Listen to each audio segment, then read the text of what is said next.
ನಮಸ್ತೆ, ಸುಮಿ ವಿಡಿಯೋಸ್ಗೆ ಸ್ವಾಗತ. ಬನ್ನಿ, ಇವತ್ತು ನಾವು ಎಲೆಕೋಸಿನ ಪಲಾವ್ ಹೇಗೆ ಮಾಡೋದು ಅಂತ ತಿಳ್ಕೊಳ್ಳೋಣ. ನಿಮಗಿಷ್ಟ ಆದರೆ ಲೈಕ್ ಮಾಡಿ, ಶೇರ್ ಮಾಡಿ, ನಿಮ್ಮ ಫ್ರೆಂಡ್ಸ್ಗೆಲ್ಲ ಹೇಗೆ ಅನ್ನಿಸ್ತು ಅಂತ ಹೇಳಿ. ಇದಕ್ಕೇನೇನು ಸಾಮಾನು ಬೇಕು ಅಂತ ನೋಡ್ಕೊಳ್ಳೋಣ. ಚಕ್ಕೆ ಲವಂಗ, ಅರಿಶಿನ ಪುಡಿ, ಶುಂಠಿ ಬೆಳ್ಳುಳ್ಳಿ ಮತ್ತು ಅಚ್ಕಾರದ ಪುಡಿ. ಇಲ್ಲಿ ಈ ಹಸಿಮೆಣಸಿನ್ಕಾಯಿ, ಸಣ್ಣಗೆ ಹೆಚ್ಚಿಟ್ಕೊಂಡಿರೋ ಎಲೆಕೋಸು, ಈರುಳ್ಳಿ, ಟೊಮ್ಯಾಟೊ, ಪುದೀನ ಸೊಪ್ಪು ಮತ್ತು ಕೊತ್ತಂಬರಿ ಸೊಪ್ಪು. ಇದಿಷ್ಟು ಕ್ಲೀನಾಗಿ ತೊಳೆದು ಕ್ಲೀನಾಗಿ ಹೆಚ್ಚಿ ಇಟ್ಕೊಬಿಡೋಣ. ಒಂದು ಸೈಡ್ ಇಟ್ಕೊಂಡು ಗ್ಯಾಸ್ ಹಚ್ಕೊಂಡು ಕುಕ್ಕರ್ ಇಟ್ಕೊಳ್ಳೋಣ. ಕುಕ್ಕರ್ ಇಟ್ಕೊಂಡು ಎಣ್ಣೆ ಹಾಕ್ಕೊಳ್ಳೋಣ. ನಾವು ಇದಕ್ಕೆ ಸ್ವಲ್ಪ ಎಣ್ಣೆ ಜಾಸ್ತಿ ಹಾಕ್ಕೋಬೇಕು. ನಿಮಗೆ ಕಡಿಮೆ ಬೇಕು ಅಂದರೆ ನಿಮ್ಗೆ ಕಡಿಮೆ ಹಾಕ್ಕೊಳ್ಳಿ. ನಾನು ಸ್ವಲ್ಪ ಎಣ್ಣೆ ಜಾಸ್ತಿ ಹಾಕಿದ್ದೀನಿ, ಯಾಕೆಂದರೆ ಪಲಾವ್ ಟೇಸ್ಟಾಗಿ ಬರಬೇಕು ಅನ್ನೋ ಒಂದು ಕಾರಣಕ್ಕೆ ಸ್ವಲ್ಪ ಜಾಸ್ತಿ ಹಾಕ್ಕೊಂಡಿದ್ದೀನಿ. ಎಣ್ಣೆ ಚೆನ್ನಾಗಿ ಕಾಯ್ದಿದೆ. ಎಣ್ಣೆ ಚೆನ್ನಾಗಿ ಕಾಯ್ದ್ಮೇಲೆ ಹಸಿಮೆಣ್ಸಿನ್ಕಾಯಿ ಹಾಕಿದ್ದೀನಿ. ಹಸಿಮೆಣ್ಸಿನ್ಕಾಯಿ ಈಗ ಫ್ರೈ ಆಗ್ತಾಯಿದೆ. ನಾನು ಇಲ್ಲೆಲ್ಲ ಕುಟ್ಟಿಟ್ಕೊಂಡಿದ್ದೀನಿ, ಏನು ಆಡಿಸ್ಕೊಂಡಿಲ್ಲ. ಇಲ್ಲಿ ನಾನು ಹಸಿಮೆಣ್ಸಿನ್ಕಾಯಿ ಫ್ರೈ ಆಗ್ತಾಯಿದೆ. ಇದಕ್ಕೆ ನಾನು ಶುಂಠಿ ಬೆಳ್ಳುಳ್ಳಿ ಕುಟ್ಟಿಟ್ಕೊಂಡಿರೋದನ್ನ ಹಾಕ್ಕೊಂಡಿದ್ದೀನಿ. ಇದೆಲ್ಲ ಹಸಿ ವಾಸನೆ ಹೋಗೋ ಗಂಟ ನಾವು ಚೆನ್ನಾಗಿ ಫ್ರೈ ಮಾಡ್ಕೋಬೇಕು. ಅದು ಚೆನ್ನಾಗಿ ಫ್ರೈ ಆದಮೇಲೆ ಇಲ್ಲಿ ಚಕ್ಕೆ ಲವಂಗ ಕುಟ್ಟಿಟ್ಕೊಂಡಿರೋದು ಅದನ್ನು ಹಾಕಿದ್ದೀನಿ. ಏನೂ ಆಡಿಸ್ಕೊಂಡಿಲ್ಲ, ಜಸ್ಟ್ ಕುಟ್ಟಿ ಹಾಕ್ಕೊಂಡಿರೋದು ಅಷ್ಟೇ. ಅರ್ಜೆಂಟಿಗೆ ಕುಟ್ಟಿ ಹಾಕ್ಕೊಂಡ್ರೆ ಟೇಸ್ಟಿಯಾಗಿರುತ್ತೆ. ಬೇಕಂದರೆ ನೀವು ಆಡಿಸಿ ಹಾಕ್ಕೊಳ್ಳಿ. ನಾನಿಲ್ಲಿ ಸ್ವಲ್ಪ ಇದಕ್ಕೆ ಕಸೂರಿ ಮೇಥಿ ಹಾಕ್ತಾಯಿದ್ದೀನಿ. ಮೆಂತ್ಯ ಸೊಪ್ಪಿದ್ರೆ ಹಾಕ್ಕೊಳ್ಳಿ, ಮೆಂತ್ಯ ಸೊಪ್ಪಿಲ್ಲ ಅಂದರೆ ಕಸೂರಿ ಮೇಥಿನೇ ಹಾಕ್ಕೊಳ್ಳಿ. ಟೇಸ್ಟ್ ಚೆನ್ನಾಗಿ ಬರುತ್ತೆ. ಪಲಾವ್ ಆಗಿರೋದ್ರಿಂದ ಕಸೂರಿ ಮೇಥಿ ಹಾಕ್ಕೊಂಡ್ರೆ ಟೇಸ್ಟು ಚೆನ್ನಾಗಿರುತ್ತೆ ನಿಮಗೆ.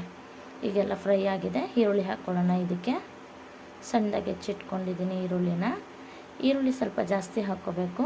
ಈರುಳ್ಳಿ ಜಾಸ್ತಿ ಹಾಕ್ಕೊಂಡ್ರೆ ಸ್ವಲ್ಪ ಟೇಸ್ಟಿಯಾಗಿರುತ್ತೆ. ಇದ್ರ ಕಲರ್ ಚೇಂಜ್ ಆಗೋ ಗಂಟ ನಾವು ಇದನ್ನು ಹುರ್ಕೊಳ್ಳೋಣ.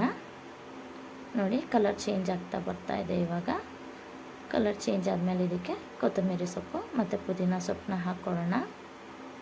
ಕೊತ್ತಂಬರಿ ಪುದೀನ ಸೊಪ್ಪು ಹಾಕ್ಕೊಂಡು ಇದನ್ನು ಅಷ್ಟೇ ಎಣ್ಣೆಲಿ ಹುರ್ಕೋಬೇಕು. ಇದನ್ನು ಎಣ್ಣೆಲಿ ಹುರಿತಾ ಇದ್ದೀನಿ. ನೋಡಿ, ಎಣ್ಣೆ ಹುರಿದಾಗಿದೆ. ಇದಕ್ಕೆ ಟೊಮೆಟೊ ಹಾಕ್ಕೊಂಡಿದ್ದೀನಿ. ಟೊಮೆಟೊ ನಾನಿಲ್ಲಿ ಒಂದೇ ಹಾಕಿರೋದು. ಎಲೆಕೋಸನ್ನ ಕ್ಲೀನಾಗಿ ತೊಳೆದು ಸಣ್ಣದಾಗಿ ಕಟ್ ಮಾಡ್ಕೊಂಡಿದ್ದೀನಿ.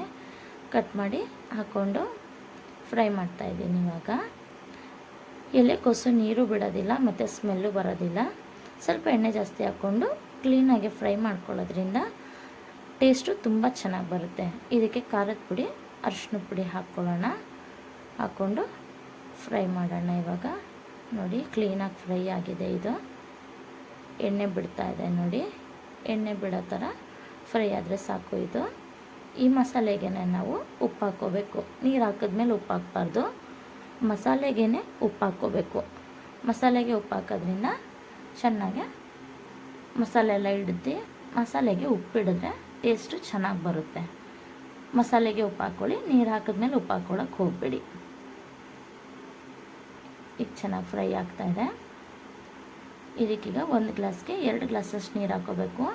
ನಾನಿಲ್ಲಿ ಒಂದು ಟೊಮೆಟೊ ಹಾಕ್ಕೊಂಡಿರೋದ್ರಿಂದ ಇಲ್ಲೊಂದು ಅರ್ಧ ಕಪ್ಪಷ್ಟು ನಾನು ಮೊಸರನ್ನ ಹಾಕ್ಕೊಂಡಿದ್ದೀನಿ.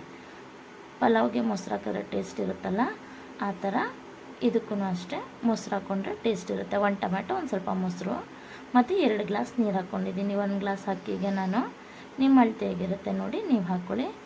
ನೋಡಿ, ಕುದೀತಾ ಇದೆ. ಇವಾಗ ಇದು ಕುದಿ ಬರ್ತಾ ಇದೆ. ನಾನು ಅಕ್ಕಿ ತೊಳೆದಿಟ್ಕೊಂಡಿದ್ದೀನಿ. ಇಲ್ಲಿ ಅಲ್ಲಿ ನೀರು ಕುದೀತಾ ಇದೆ. ಕುದ್ಮೇಲೆ ಹಾಕಿದ್ರೇ ಚೆನ್ನಾಗಿರೋದು ಅಕ್ಕಿ. ಅದರಿಂದ ನಾನು ನೀರನ್ನ ಕುದಿ ಬಂದಮೇಲೆ ಅಕ್ಕಿನ ಹಾಕ್ಕೋತಾ ಇದ್ದೀನಿ. ಈಗ ನೋಡಿ, ಈಗ ಮಿಕ್ಸ್ ಮಾಡಿಕೊಂಡು ಟೇಸ್ಟ್ ನೋಡಿಕೊಂಡು ಮುಚ್ಚಳ ಹಾಕ್ಕೊಳ್ಳಿ. ಮುಚ್ಚಳ ಹಾಕಿ 2 ಸೀಟಿ ಬಂದಮೇಲೆ ನೀವು ಆಫ್ ಮಾಡ್ಕೊಳ್ಳಿ. ಆಫ್ ಮಾಡಿ ಸೀಟಿ ತೆಗೆದು ಕುಕ್ಕರ್ ಮುಚ್ಚಳ ತೆಗೆದ್ಮೇಲೆ ಇದು ಮಸಾಲೆ ಒಂದು ಕಡೆ, ಅನ್ನ ಒಂದು ಕಡೆ ಆಗಿರುತ್ತೆ. ಕುಕ್ಕರಲ್ಲಿ ಮಾಡೋದ್ರಿಂದ ನೀವು ತೆಗೆದ್ಬಿಟ್ಟು ಅದನ್ನು ಕ್ಲೀನಾಗೆ ಮಿಕ್ಸ್ ಮಾಡ್ಕೊಳ್ಳಿ. ಕ್ಲೀನಾಗಿ ಮಿಕ್ಸ್ ಮಾಡಿಕೊಂಡ್ರೆ ನಿಮಗೆ ಎಲೆಕೋಸಿನ ಪಲಾವು ರೆಡಿಯಾಗಿರುತ್ತೆ.